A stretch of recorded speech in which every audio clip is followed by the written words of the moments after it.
A small group of religious rebels plan to do the devil's work inside classrooms. The Noosa Temple of Satan wants its religion taught in schools and is taking its fight to the Supreme Court.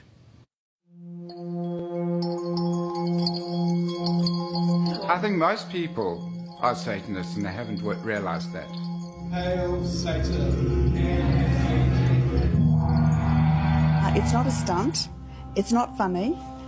It's actually quite dangerous. He's the black cloak-wearing, skull-holding, self-proclaimed religion rebel. Satan to us is a figure of rebellion, and we stand up against arbitrary authority. Robin Bristow, or Brother Samael Demogorgon, as he's also known, is a devout Satanist, and he's taking on mainstream religion. So our aim is to get religion out of public sphere, and we see Christians,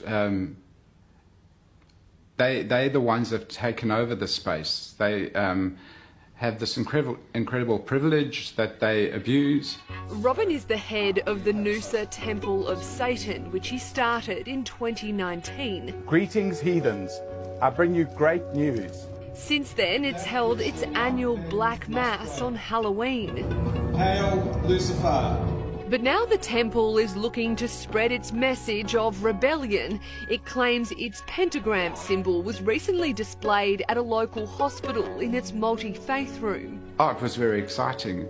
I've never seen a state government, or any government for that matter, supporting satanic beliefs in that way. The Sunshine Coast University Hospital put up what appeared to be a pentagram symbol alongside well-known Christian, Buddhist and Hindu symbols. A very good Queensland Health. We're very proud of you for acknowledging Satanism. But Queensland Health has shut down the celebration, rejecting the group's claims it was a pentagram symbol, telling A Current Affair in a statement it was in fact a pentacle, an ancient symbol representing the 5 wounds of Christ, and had been on display since 2017.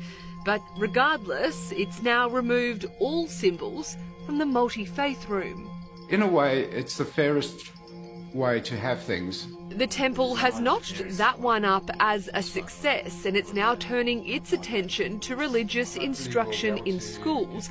Robin wants to be able to teach Satanism under religious discrimination laws. We hope to make use of that law to go into schools and teach satanic religion to those kids whose parents have given authority.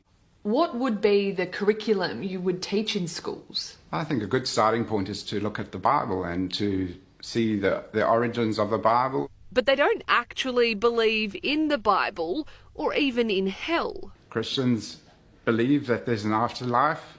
We're not too sure about that. We're very science-focused. Here, Robin is pictured standing outside a state high school in Queensland, petitioning parents to give authority for him to teach about Satanism.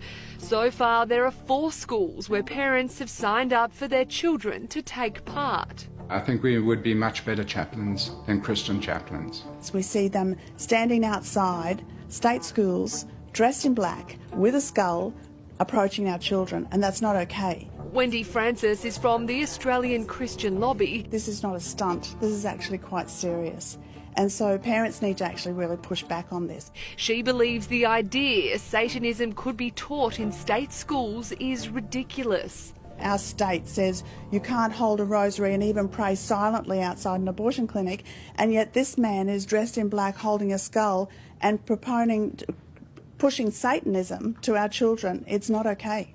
But under the current law, if parents give authority, any religion can be taught in schools once they apply to the principal. I think there's a 100% chance under the current law that we'll be given the chance to teach at schools. But Queensland's Education Minister, Grace Grace, has said in no uncertain terms, Satanism will not be taught. It was quite extraordinary for an Education Minister who knows the Act, who knows that religious groups are entitled to teach, has come out and said one particular religion is not allowed to teach over her dead body. I mean, that's a breach of the Anti-Discrimination Act. Trevor Bell is a lawyer for the Noosa Temple of Satan. It's now launched legal action against the minister for discriminating against it. What the Noosa Temple of Satan is doing is saying, well, if you're going to have such a law, then we'll enjoy the same privileges, and do you really still want that law? Maybe you should change it. The temple is also taking on Australia Post. It claims it was discriminated against when its personalised stamp request, like this, was rejected. Robin submitted a similar stamp design which said Church of Christ, which he says was accepted. And so this is a clear case of discrimination, and we look forward to seeing what the Human Rights Commission has to say about that. The temple also wants prayers stopped in Parliament and says it won't stop until it gets its way. And so we are merely humble servants of the Dark Lord and following his commandments. So yes, of course we are trouble causers. Australia Post said it reserves the right to refuse orders which it believes do not meet community standards or expectations, and the full statement is on our website.